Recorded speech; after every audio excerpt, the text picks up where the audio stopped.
네, 요청하신 지침에 따라 제공된 유튜브 스크립트의 의역을 시작하겠습니다. 원본의 길이와 구조를 유지하며 전문성을 높이고 핵심 내용을 명확하게 전달하는 데 중점을 두었습니다. 충분한 물을 마시고 계신가요? 대부분의 사람들은 그렇다고 생각할 것입니다. 하지만 단순히 물을 몇 잔 마셨는지 세는 것을 넘어선 수분 공급에 대한 놀라운 사실이 있습니다. 오늘은 최적의 수분 공급, 전해질 균형, 그리고 나이가 들면서 신체의 필요성이 어떻게 변화하는지에 대해 현재의 과학적 연구가 무엇을 말하는지 탐구할 것입니다. 중요한 면책 조항입니다. 이 내용은 오직 교육 목적으로만 제공되며 전문적인 의학적 조언을 대체할 수 없습니다. 특히 기존에 건강 문제가 있거나 약물을 복용 중인 경우 식단, 보충제 복용 또는 수분 섭취 방식에 중대한 변화를 주기 전에 반드시 의료 전문가와 상담하십시오. 다시 오신 것을 환영합니다. 저는 엘리자베스 레인즈 박사입니다. 오늘 이 토론을 시작하게 된 계기는 수분 공급, 전해질, 그리고 단순한 물만으로 최적의 건강을 유지하기에 충분한지에 대해 제가 받은 수많은 질문들 때문입니다. 혼란스럽고 때로는 모순되는 정보들이 많습니다. 그러므로 이러한 불필요한 정보들을 걸러내고 동료 심사, 피어 리뷰드, 연구가 실제로 보여주는 것에 집중해 봅시다. 여러분이 가지고 있는 구체적인 수분 공급 관련 질문들을 댓글로 알려주십시오. 저는 모든 댓글을 읽고 최신 과학적 증거를 바탕으로 향후 콘텐츠를 제작하는데 여러분의 질문을 활용합니다. 여러분의 신체는 약 60%가 물로 구성되어 있습니다. 그러나 이 물은 조직에 단순히 머물러 있는 정적인 유체가 아닙니다. 이 물은 끊임없이 움직이며 세포에 영양분을 전달하고 대사 노폐물을 제거하며 수많은 생화학적 반응을 촉진하고 체온을 조절하는 데 도움을 주는 운송 시스템 역할을 합니다. 하지만 물이 이러한 중요한 기능들을 혼자 수행하는 것은 아닙니다. 물은 적절한 기능을 유지하기 위해 별표 전해질, 딜렉트럴라이츠, 별표이라고 불리는 용해된 미네랄에 의존합니다. 신체가 의존하는 주요 전해질에는 나트륨, 칼륨, 마그네슘, 칼슘, 염화물, 그리고 인산염이 포함됩니다. 이 미네랄들은 함께 작용하여 세포 안팎의 수분 균형을 조절하고 적절한 신경 신호 전달을 가능하게 하며 심장 박동을 포함한 근육 수축을 촉진하고 세포 과정을 구동하는 전기적 전하를 유지합니다. 나이가 들면서 우리 몸이 수분 공급과 전해질 균형을 얼마나 효율적으로 관리하는지에 영향을 미칠 수 있는 몇 가지 생리적 변화가 발생합니다.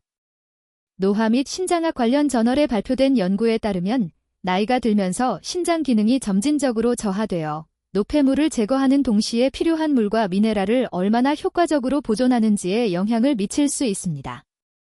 우리의 갈증 감각은 둔해질 수 있으며 이는 신체가 수분을 필요로 할 때조차도 갈증을 느끼지 못할 수 있다는 것을 의미합니다. 또한 노년층에게 흔히 처방되는 많은 약물들이 수분 및 전해질 균형에 영향을 미칠 수 있습니다.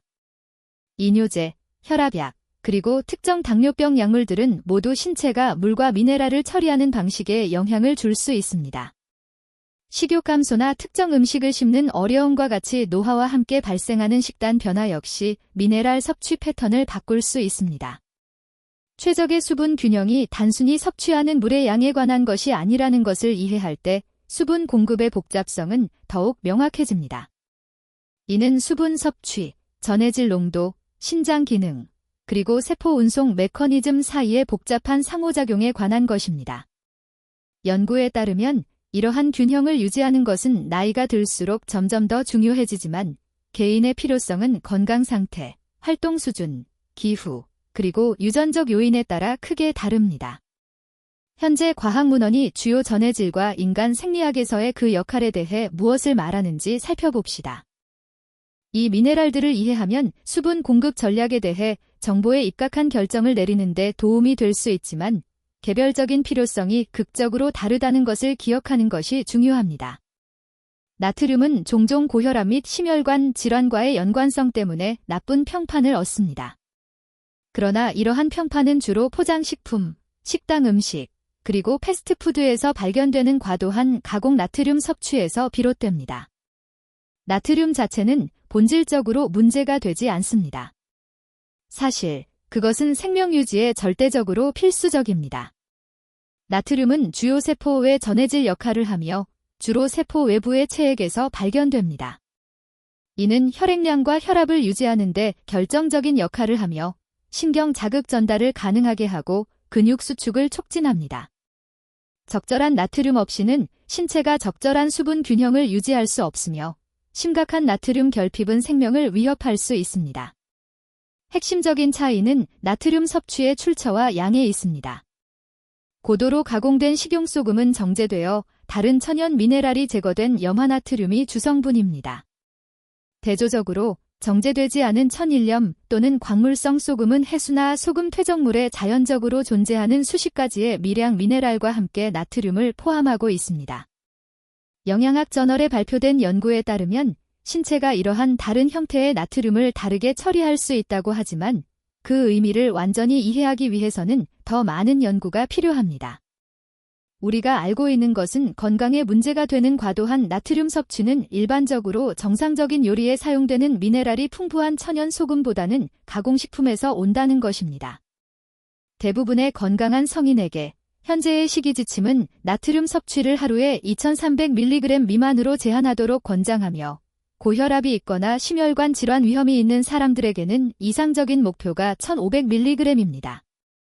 그러나 이러한 권장사항은 나트륨 섭취가 주로 가공 출처에서 비롯된다는 것을 가정합니다. 천연 소금을 물이나 음식 준비에 추가하는 것을 고려한다면 모든 출처로부터의 총 일일 나트륨 섭취량을 계산하는 것이 중요합니다. 또한 혈압약을 복용 중이거나 신장 질환이 있는 경우 이러한 상태가 신체가 나트륨을 처리하는 방식에 중대한 영향을 미칠 수 있으므로 나트륨 섭취의 변화는 의료 감독 하에서만 이루어져야 합니다.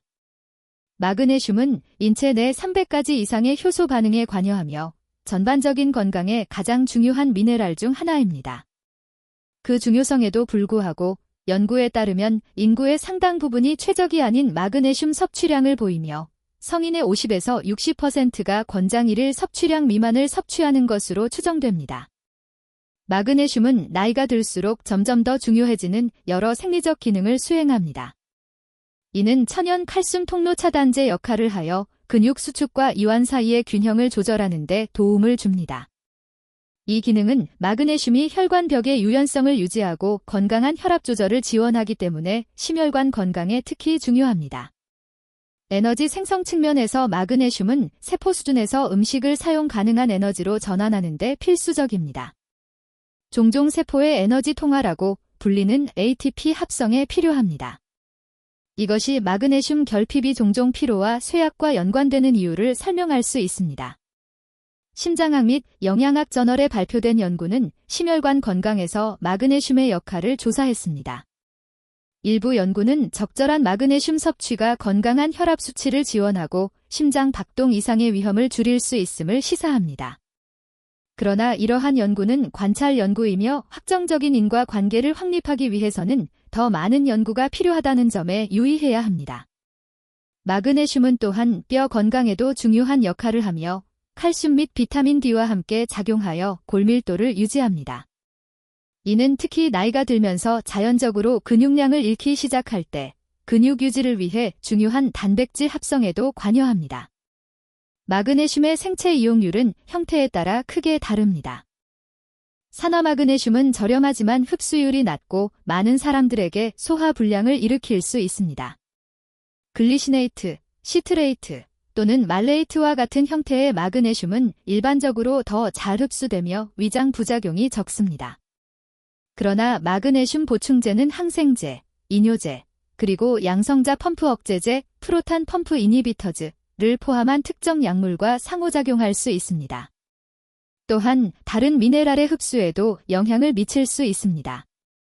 마그네슘 보충을 고려하고 있다면 특히 약물을 복용 중이거나 신장 문제가 있는 경우 의료 전문가와 상의하십시오. 칼륨은 주요 세포 내 전해질이며 주변 체액보다는 주로 세포 내부에 존재합니다.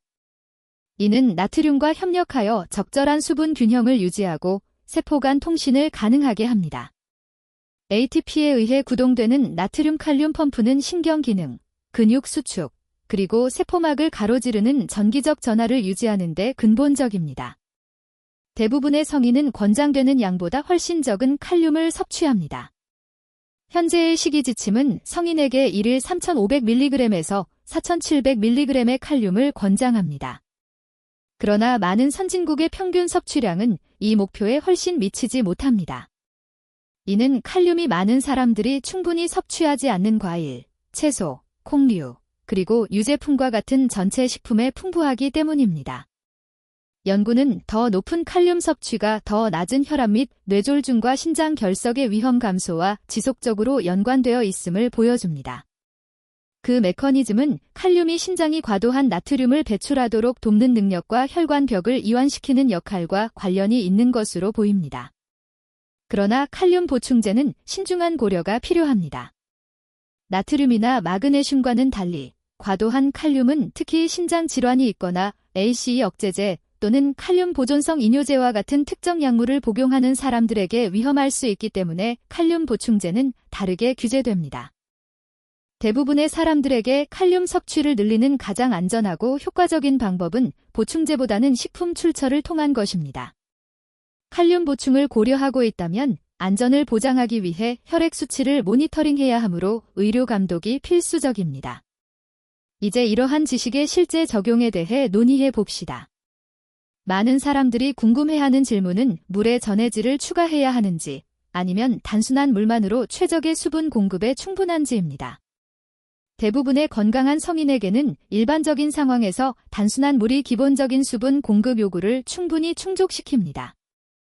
인체는 수분 및 전해질 균형을 조절하기 위한 정교한 메커니즘을 가지고 있으며 신장은 필요에 따라 물과 미네랄을 보존하거나 배출하는 데 놀라울 정도로 효율적입니다. 그러나 특정 상황에서는 전해질 보충이 필요할 수 있습니다. 장시간 운동 중 특히 더운 환경에서 땀을 통해 물과 전해질을 모두 잃습니다. 땀의 구성은 개인마다 다르지만 일반적으로 나트륨, 염화물, 그리고 소량의 칼륨과 마그네슘을 포함합니다. 운동 생리학 연구에 따르면 1시간 이상 지속되는 활동 또는 심한 땀 흘림의 경우 수행 능력을 유지하고 근육 경련이나 위험할 정도로 낮은 혈중 나트륨 수치인 저나트륨 혈증과 같은 합병증을 예방하기 위해 전해질 보충이 중요해집니다. 기후 또한 역할을 합니다. 덥고 습한 환경이나 고지대에서는 신체의 수분 및 전해질 요구량이 증가할 수 있습니다. 기내 가압과 건조한 공기를 포함하는 항공여행 역시 수분 상태에 영향을 미칠 수 있습니다. 나이 관련 요인 또한 전해질 요구량에 영향을 미칠 수 있습니다. 노년층은 신장 기능이 감소하거나 갈증 감각이 변하거나 수분 균형에 영향을 미치는 약물을 복용할 수 있습니다. 일부 연구는 노년층이 전해질 섭취에 더 많은 주의를 기울이는 것이 유익할 수 있음을 시사하지만 개별적인 평가가 중요합니다. 특정 건강 상태는 수분 공급 및 전해질 요구량에 중대한 영향을 미칩니다. 당뇨병은 배뇨 증가 및 전해질 손실을 유발할 수 있습니다. 구토나 설사를 동반하는 위장 질환은 체액과 전해질을 급격히 고갈시킵니다. 신장 질환, 신부전, 그리고 간 질환은 모두 신체가 체액과 미네랄을 처리하는 방식에 영향을 미칩니다. 여러분의 상황에 전해질 보충이 유익할 수 있다고 판단한다면 품질과 안전 고려 사항이 가장 중요합니다. 모든 전해질 제품이 동일하게 만들어지는 것은 아니며 보충제 산업은 의약품만큼 엄격하게 규제되지 않습니다. 전해질 제품을 평가할 때 순도 및 효능에 대한 제3자 테스트를 확인하십시오. 과장된 건강 주장을 하거나 기적적인 결과를 약속하는 제품에 대해서는 경계하십시오. 일부 제품에는 건강 목표와 일치하지 않을 수 있는 인공 첨가물, 과도한 설탕 또는 자극제가 포함되어 있으므로 성분 목록을 주의 깊게 읽으십시오. 전해질 섭취의 시기와 방법 또한 중요할 수 있습니다. 일부 연구에 따르면 전해질 용액을 한 번에 다량 섭취하는 것보다 점진적으로 조금씩 마시는 것이 더 효과적일 수 있습니다. 용액의 전해질 농도는 흡수에 영향을 미칠 수 있으며 일반적으로 고농도 용액보다 중간 농도가 더 효율적으로 흡수됩니다. 보충제에 의존하기 전에 식품 출처의 전해질을 고려해 볼 가치도 있습니다. 코코넛 버터에는 자연적으로 칼륨과 마그네슘이 포함되어 있습니다. 유제품은 칼슘, 칼륨, 그리고 나트륨을 제공합니다. 과일과 채소는 항산화제와 섬유질과 같은 다른 유익한 화합물과 함께 광범위한 미네랄을 제공합니다. 덜스 또는 켈프와 같은 해조류는 여러 미네랄을 포함하고 있지만 높은 요오드 함량 때문에 적당량 섭취해야 합니다. 견과류와 씨앗은 마그네슘과 다른 미네랄을 제공합니다. 뼈로 만든 육수는 다른 영양소와 함께 미네랄을 포함할 수 있지만 정확한 미네랄 함량은 다양합니다. 미네랄 보충을 논할 때 별표 생체 이용률, 바이오어베일러빌러티, 별표의 개념은 매우 중요합니다. 이는 신체가 특정 영양소를 얼마나 잘 흡수하고 활용할 수 있는지를 나타냅니다. 식품 출처의 미네랄은 흡수를 향상시키는 다른 화합물과 함께 제공되기 때문에 단일 보충제보다 종종 더 생체 이용률이 높습니다.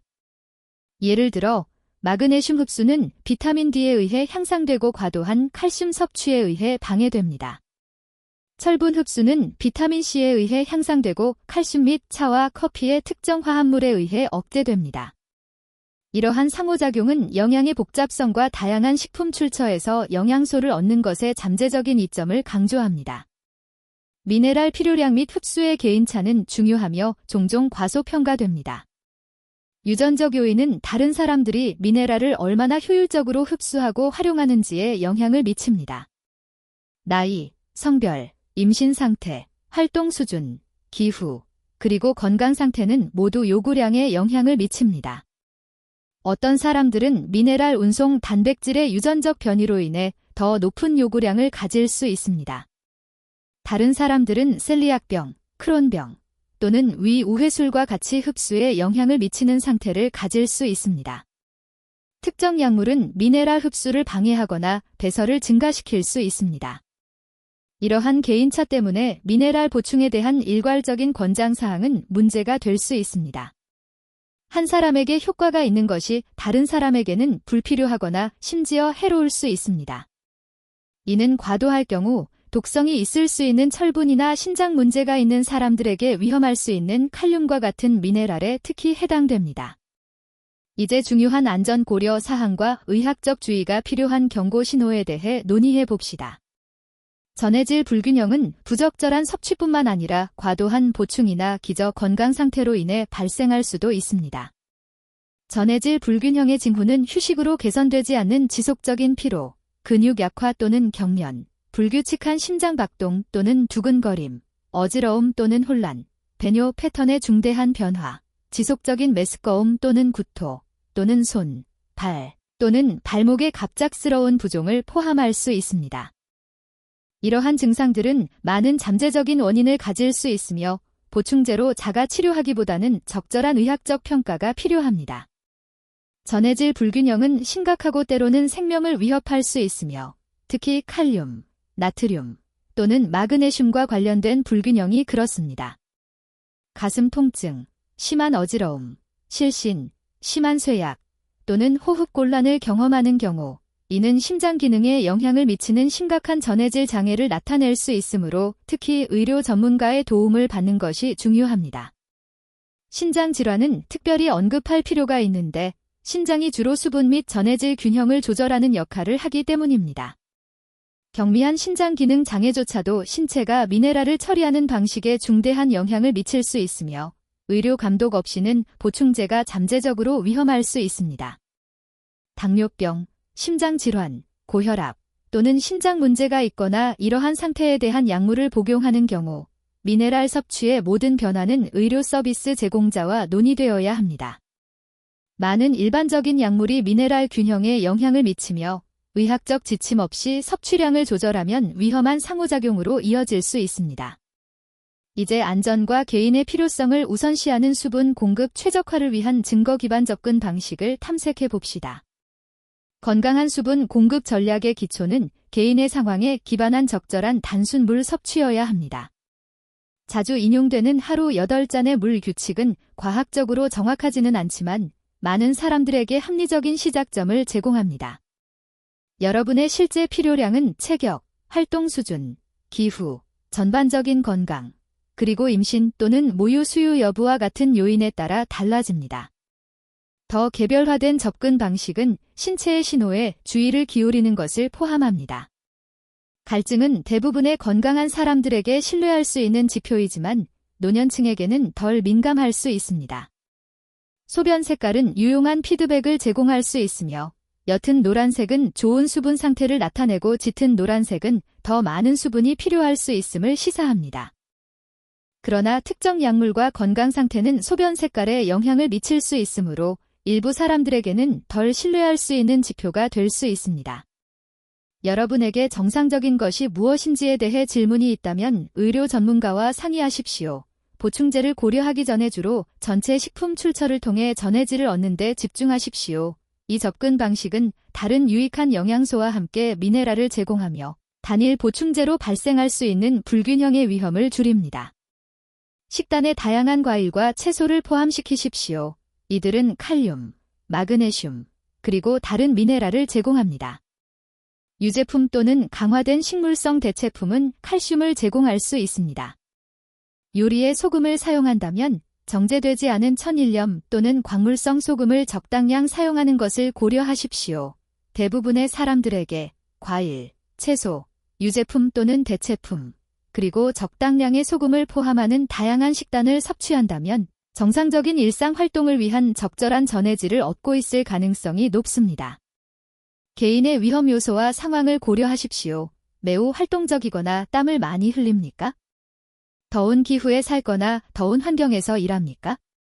수분 균형에 영향을 미치는 건강 상태가 있거나 약물을 복용합니까? 노년층이며 잠재적으로 탈수 위험이 더 높습니까?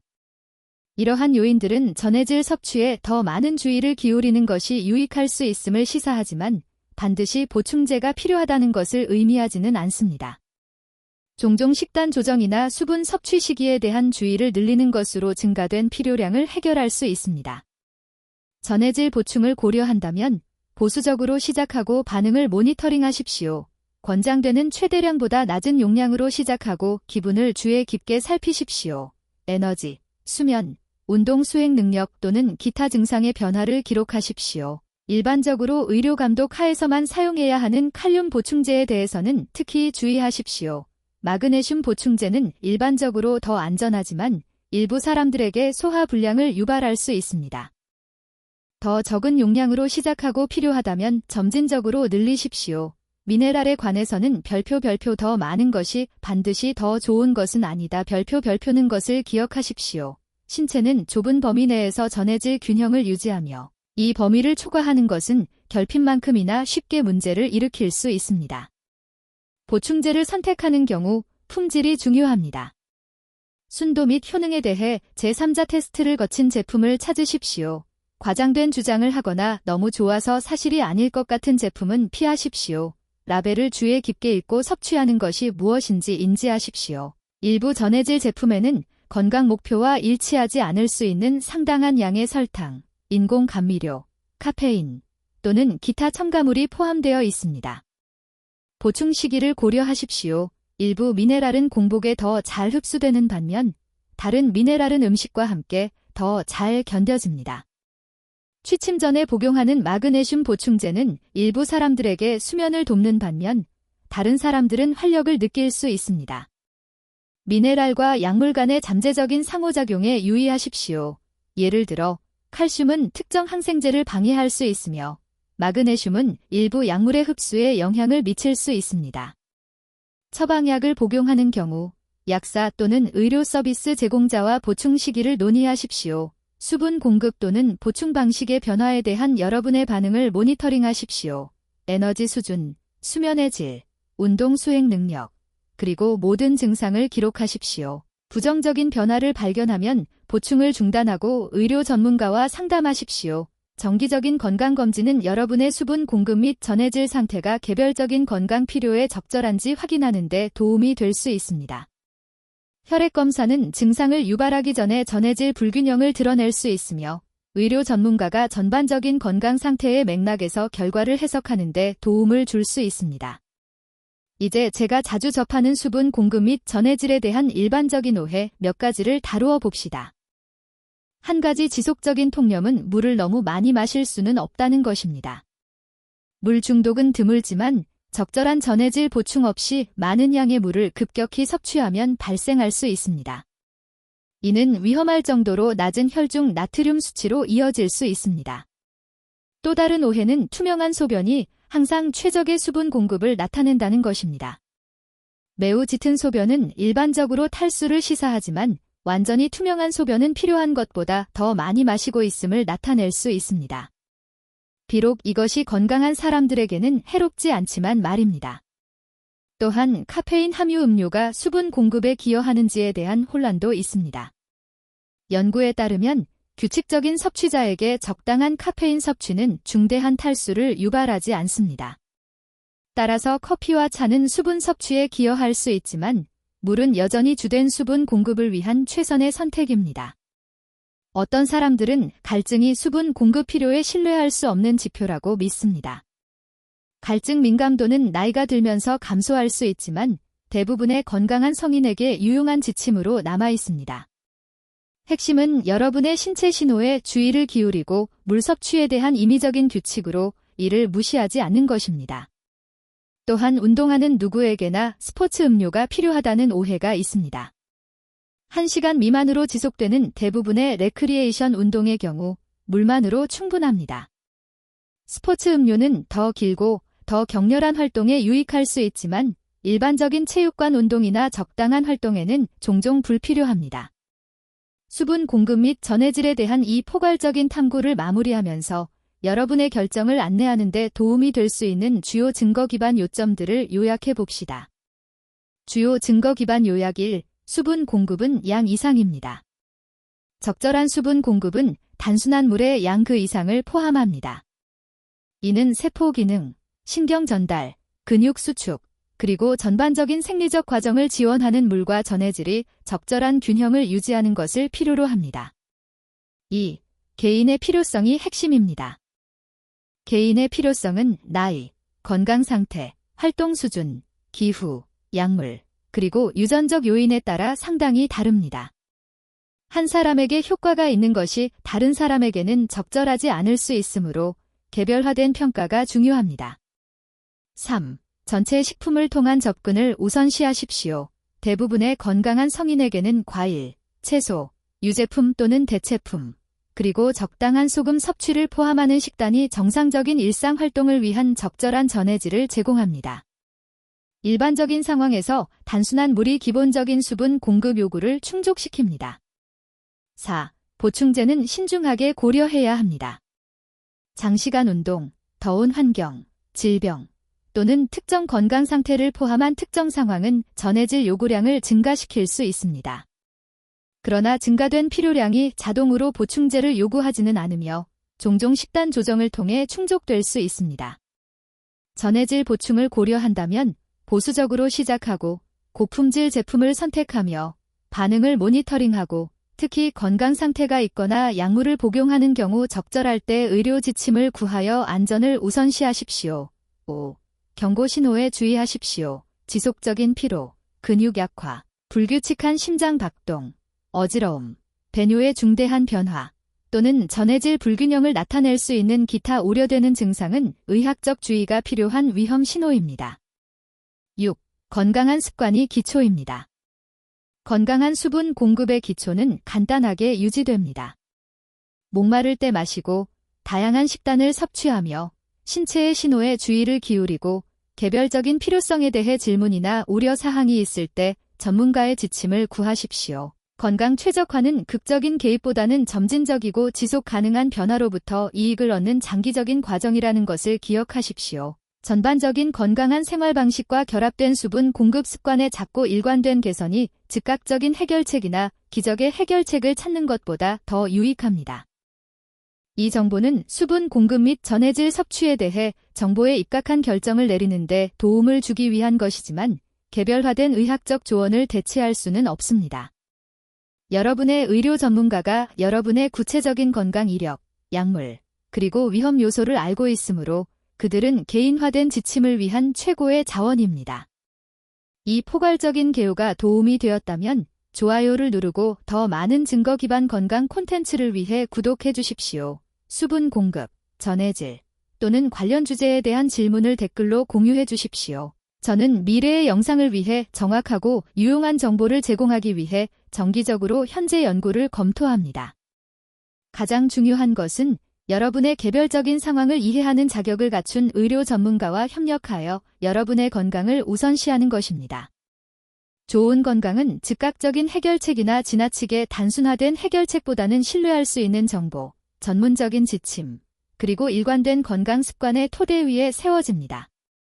심화 고려 사항, 수분 과학 및 실제 적용. 이제 일상생활에서의 수분 과학 및 그 실제 적용에 대한 이해를 최적화하는 데 도움이 될 수 있는 몇 가지 심화 고려 사항을 더 깊이 탐구해 봅시다. 1. 수분 공급의 타이밍과 일주기 리듬. 하루 종일 수분 공급의 시기는 신체가 물과 전해질을 얼마나 효과적으로 활용하는지에 중대한 영향을 미칠 수 있습니다. 시간 생물학 연구에 따르면 우리 몸은 신장 기능, 호르몬 생성, 그리고 세포 수분 운송에 영향을 미치는 자연적인 리듬을 가지고 있습니다. 이러한 패턴을 이해하면 수분 공급 전략을 최적화하는 데 도움이 될 수 있습니다. 잠에서 깨어날 때 여러분의 몸은 몇 시간 동안 수분 섭취가 없었기 때문에 자연적으로 경미한 탈수 상태에 있습니다. 이것이 많은 사람들이 아침에 멍하거나 두통을 경험하는 이유입니다. 하루를 적절한 수분 섭취로 시작하는 것은 수분 상태를 회복하고 일상 활동을 시작할 때 인지 기능을 지원하는 데 도움이 될 수 있습니다. 그러나 아침 수분 공급의 구성이 중요합니다. 일부 연구에 따르면 잠자는 동안 땀을 흘렸거나 따뜻한 환경에 있다면 깨어나자마자 단순한 물을 마시는 것이 소량의 전해질을 포함하는 물만큼 효과적이지 않을 수 있음을 시사합니다. 이는 반드시 보충제가 필요하다는 것을 의미하지는 않으며 소량의 천연소금이나 수분이 풍부한 과일을 먹는 것도 유익한 미네랄을 제공할 수 있습니다. 2. 운동 전후 수분 공급 전략. 운동 전 수분 공급 시간은 또 다른 중요한 고려 사항입니다. 운동 생리학 연구에 따르면 신체 활동 2시간에서 4시간 전의 수분 상태는 수행 능력과 안전에 중대한 영향을 미칠 수 있습니다. 적절한 전해질 균형으로 미리 수분을 공급하는 것은 특히 장시간 활동의 경우 운동 중 체액을 보충하려고 노력하는 것보다 더 효과적일 수 있습니다. 운동 중 수분 보충 속도는 일반적으로 땀을 통한 수분 손실 속도와 일치해야 하지만 이는 개인마다 엄청나게 다릅니다. 어떤 사람들은 상당한 나트륨을 잃는 심한 땀을 흘리는 반면 다른 사람들은 비교적 적게 잃습니다. 개별적인 땀 배출 속도와 구성을 이해하는 것은 최적의 수행 능력과 안전을 위해 수분 공급 전략을 맞춤화하는 데 도움이 될 수 있습니다. 운동 후 수분 공급은 손실된 체액의 양을 보충하는 것뿐만 아니라 땀 흘림으로 인해 발생한 전해질 부족을 해결하는 것도 포함합니다. 연구에 따르면 운동 후에도 정상적인 생리적 과정을 통해 지속적인 체액 손실이 발생하기 때문에 완전한 제수분 공급을 위해 운동 중 손실된 체액의 별표 150% 별표를 섭취해야 할 수 있습니다. 3. 인지 기능 및 수면과의 관계. 인지 기능에서 수분 공급의 역할은 특히 나이가 들면서 특별한 주의를 기울여야 합니다. 연구에 따르면 경미한 탈수조차도 기억력, 주의력, 그리고 기분에 영향을 미칠 수 있습니다. 노년층의 경우 최적의 수분 공급을 유지하는 것은 인지 기능 보존과 혼란 또는 낙상의 위험 감소를 위해 특히 중요할 수 있습니다. 온도 조절은 적절한 수분 공급의 또 다른 중요한 기능이며 이는 나이가 들면서 더욱 어려워집니다. 노년층은 체온을 조절하는 능력이 감소하며 열 관련 질병의 위험이 더 높을 수 있습니다. 적절한 수분 공급은 신체의 냉각 메커니즘을 지원하지만 전해질 균형 또한 이러한 보호 기능을 유지하는 데 똑같이 중요합니다. 수분 공급과 수면의 질 사이의 관계는 복잡하며 종종 간과됩니다. 적절한 수분 공급은 전반적인 건강에 중요하지만 취침 시간에 가까워 다량의 체액을 섭취하는 것은 잦은 배뇨를 통해 수면을 방해할 수 있습니다. 올바른 균형을 찾는 것은 하루 종일 좋은 수분 상태를 유지하면서 저녁 시간에는 수분 섭취를 줄이는 것을 포함합니다. 수면 조절에서 마그네슘의 역할은 고려해야 할 또 다른 측면을 추가합니다. 일부 사람들은 저녁에 마그네슘 보충제를 복용하는 것이 수면의 질에 도움이 된다고 느끼는데 이는 이완을 촉진하는 신경 전달 물질을 조절하는 마그네슘의 역할 때문일 수 있습니다. 그러나 개인의 반응은 다양하며 한 사람의 수면을 돕는 것이 다른 사람을 깨어있게 할 수도 있습니다. 4. 계절 및 환경적 영향. 계절적 고려사항 또한 많은 사람들이 생각하지 않는 방식으로 수분 공급 요구량에 영향을 미칩니다. 겨울철 난방과 낮은 습도 수준은 여름만큼 갈증을 느끼지 않더라도 수분 요구량을 증가시킬 수 있습니다. 낮은 기내 습도와 압력 변화를 포함하는 항공여행 또한 많은 사람들이 깨닫는 것보다 더 많이 수분 상태에 영향을 미칠 수 있습니다. 5. 약물과의 복잡한 상호작용. 수분 공급과 다른 건강 측면 간의 상호작용은 나이가 들면서 더욱 복잡해집니다. 수분 균형에 대한 약물의 영향은 미묘하지만 중요할 수 있습니다. 이뇨제는 명백히 체액 손실을 증가시키지만 다른 많은 일반적인 약물도 덜 명확한 방식으로 수분 상태에 영향을 미칠 수 있습니다.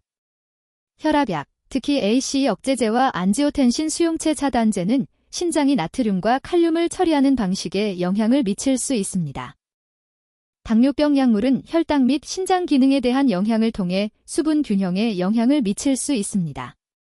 심지어 NSAID와 같은 일반 의약품도 규칙적인 사용 시 신장 기능 및 전해질 균형에 영향을 미칠 수 있습니다. 6. 세포 수분 공급 및 만성 스트레스. 세포 수분 공급 대 전신 수분 공급의 개념은 일부 사람들이 많은 양의 물을 마시더라도 여전히 탈수 증상을 느끼는 이유를 설명하는 데 도움이 됩니다. 진정한 수분 공급은 물과 영양소가 세포막을 통과하여 대사 과정을 지원해야 하는 세포 수준에서 발생합니다.